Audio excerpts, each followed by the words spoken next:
Okay, to do this problem, you have to distribute the negative in the middle. You're subtracting one parentheses by one parentheses. So first parentheses, I'm just going to copy it out. Negative 7xy to the third plus 2x to the third minus x to the fourth y to the third. Now, the rest of them, you're going to subtract because there's a subtraction in the middle.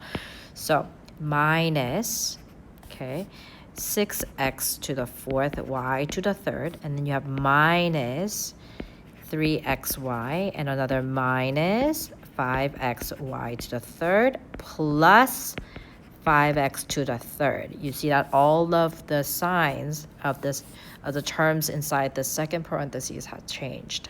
Okay, now you just have to collect the like terms after. So let's start with the first one here, negative 7. X to the first and y to the third.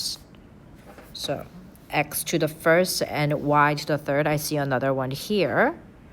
Okay, so those two are going to be combined.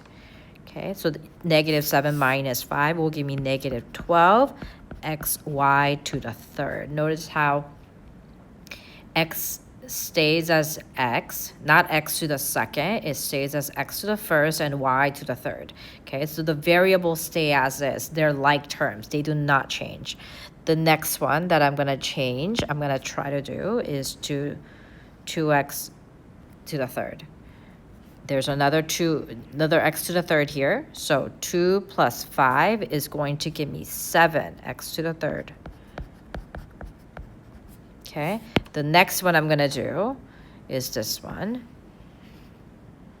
X to the fourth and y to the third. I see another x to the fourth and y to the third here. So if you combine the like terms, there's a negative 1 here. So negative 1 minus 6 gives you negative 7. X to the fourth, y to the third. Again, the variables, the exponents of the variables do not change. And the only thing that's left after is this one. So you just write it out, negative 3.